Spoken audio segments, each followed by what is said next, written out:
안녕하세요. 정치를 쉽게 풉니다. 정치의 쉽단.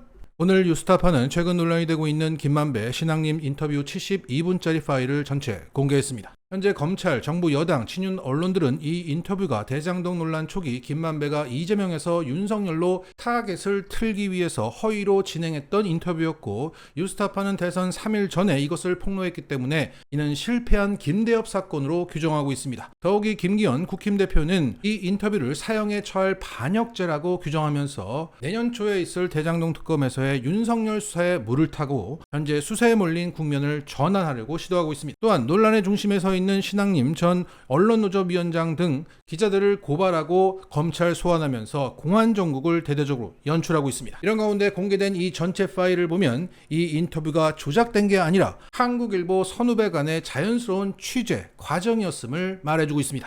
여기에는 김만배가 직접 말하는 대장동 사업 초기 과정, 윤석열의 수사 무마 과정, SK 최태원 여동생이 등장하는 사업자 선정 과정, 고위 검사, 판사들이 대장동에 큰 관심을 보였다가 이재명의 행정 때문에 투자를 막판에 철회했던 이야기, 김만배가 박영수를 국정농단 특검을 만들었을 만큼 최순실과 다이렉트로 관계를 가졌던 이야기까지 나옵니다. 그리고 김만배가 김경률더러 회계사 자격도 없는 XX다, 그냥 어디서 책 한 권 읽고 라고 촌평하는 깨알 같은 대목도 나옵니다. 무엇보다 여기에는 김만배가 이재명을 난놈이라고 평가하는 그 디테일한 근거와 맥락이 들어가 있습니다. 공상당 같은 XXX 이렇게 욕을 하고 크게 대립했지만 시장으로서의 능력을 인정하는 발언이 계속 나옵니다. 물론 이 녹취록은 2021년 9월 15일 녹음된 것으로 그동안 로비를 하면서 덮어왔던 대장동 논란이 수면 위로 올라오자 김만배는 자신이 알고 있는 기자들을 통해서 나는 여기서 큰 돈을 벌고 로비는 해왔지만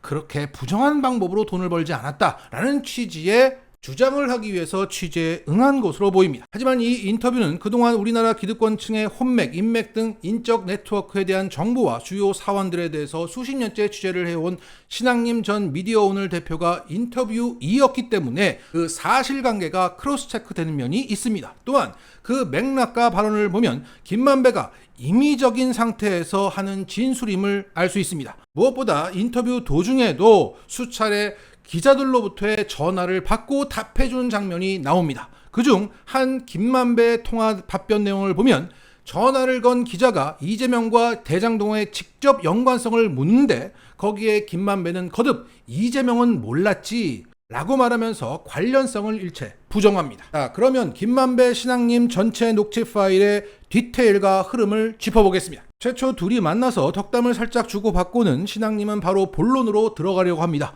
그러자 제3자의 전화를 받은 김만배는 자신의 아버지가 돌아가신 얘기를 합니다. 통화를 끊자 신앙님은 김만배의 아버지의 부고를 보고 당신에게 연락하게 되었다고 말합니다. 그러자 김만배는 나도 형을 찾으려고 애썼다 이렇게 화답하죠. 그리고 김만배가 신앙님이 화천대유 고문직을 맡으라고 제안합니다. 이상한 회사가 아니라고 말하면서 권유하자 신앙님은 알아 근데 라며 살짝 거부합니다. 그러면서 김만배는 대장동 이야기를 쭉 말하면서 메모지를 적어가며 설명을 합니다.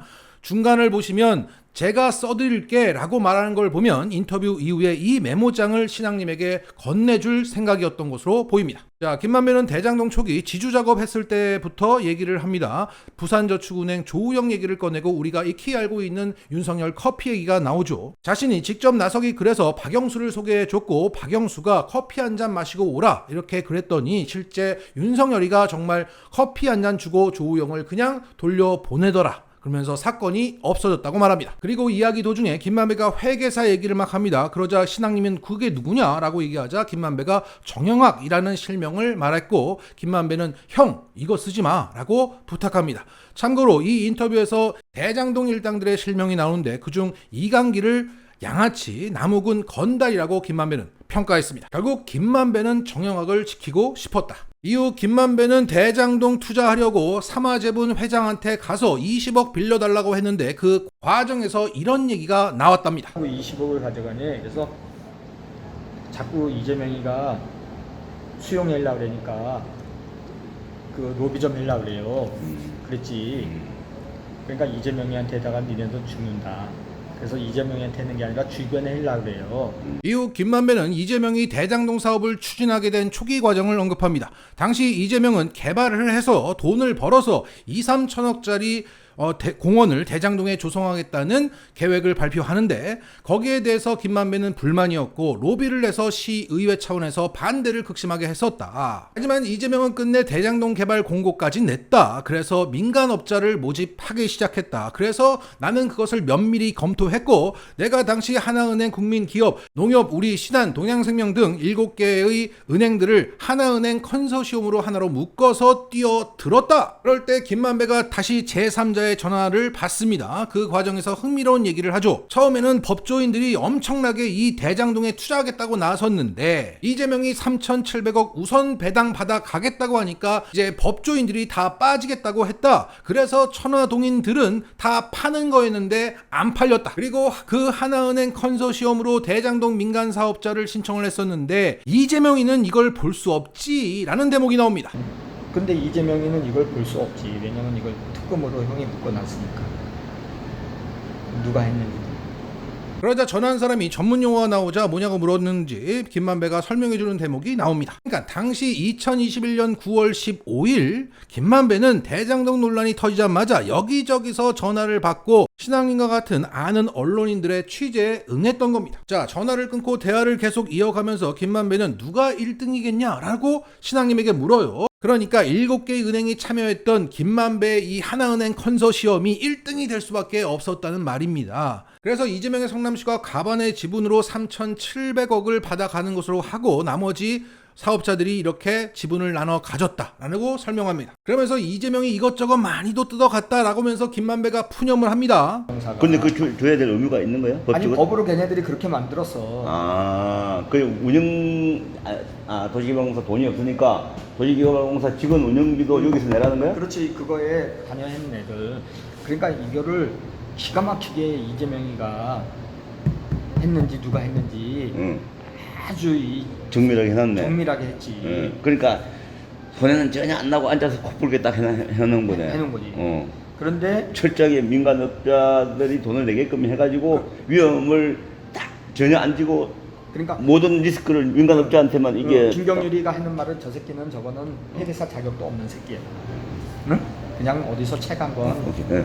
그리고 SK 최태원 여동생이 여기서 700억을 벌어 갔다고 말합니다. 그러면서 천화동인 소유주들 얘기를 합니다. 김만배는 천화동인 1, 2, 3호까지는 법률적, 도의적 책임이 나한테 있다고 말했지만 나머지는 나랑 상관이 없다고 말합니다. 여기서 다시 한번 천화동인 1호에 있다는 이재명 428억 그 약정설이 날아갔습니다. 자, 대충 얘기를 다 듣고 나서 신앙님은 이렇게 말을 하죠. 이 4, 5, 6이 4, 5도 아는 사람들이고 6도 아는 사람이잖아. 그럼 이 사람들이 자기 모르게 그 뭐 이재명하고 연결돼 있을 가능성이 제로는 아니잖아. 아니 이재명은 모르지. 이 사람들 전혀 모른다. 전혀 모르지. 근데 도시개발공사의 뭐 네. 직원들은 알 수는 있지. 그렇지. 그러니까 이 사람들이 이재명은 자기네 인적 네트워크를 동원해가지고 도시개발공사 사람들하고 연결은 친분이 있을 수는 있다 이거지. 그렇지. 그거는 있지. 그러니까 지금 걔네들은 내용을 쭉 종합해 보면 가만히 있겠어? 성남도시개발공사나 성남시 이재명 시장이 철저하게 손해 안 나게 안전빵으로 딱 그 규정을 만들었구만. 근데 얘네들이 도시개발공사 애들한테 돈 주고 그런 건 나는 못하는 거지. 그렇지. 그거는 뭐 존재 안 존재 모르고 알 수도 알 수도 없는 거고 알 필요도 이재명이도 책임 없는 거고. 알 필요도 없는 거고. 자, 신앙님 위원장조차도 이재명의 그 뇌물 가능성을 조금이라도 보고 있었습니다. 의심하고 있었어요. 가능성이 제로는 아니잖아 라고 묻죠. 하지만 김만배는 아니 이재명은 모르지. 그러면서 도시개발공사 그 유동규와 자신이 그 공사에 심어놓은 정민용 등을 암시합니다. 그러면서 이들은 이 인터뷰 내용을 함께 종합합니다. 최초 판검사들이 이 대장동의 침을 흘렸다가 이재명이 하는 것을 보고 빠졌다가 최순실을 이용해서 막대한 컨소시엄을 구성했던 김만배와 천화동인을 하나씩 차지하고 있었던 대장동 일당만 돈을 벌었다. 그 상황에서 이재명은 악착같이 돈을 뜯어갔고 김만배 입장에서는 공산당이었지만 시장으로 봤을 때는 난놈이야 라고 평가했다. 그리고 끝으로 김만배와 최순실 관계가 나오죠. 자, 김만배가 말합니다. 박영수가 왜 국정농단 특검이 되었는 줄 알아?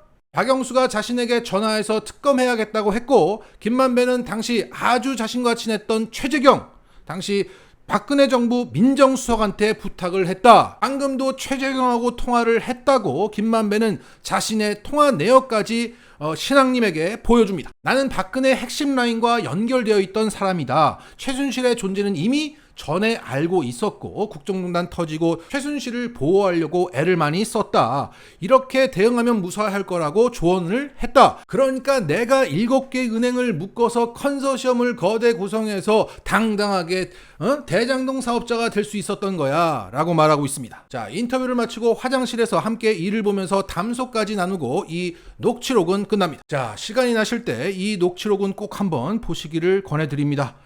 이 맥락, 이 흐름, 이 발언들을 보고 어떻게 이 인터뷰가 조작이라고 할 수 있습니까? 이걸 조작이라고 한다면 그 사람이 정상이 아닙니다. 이걸 보고도 계속 이재명을 악마한다면 그 사람은 악마일지 모릅니다. 마치겠습니다.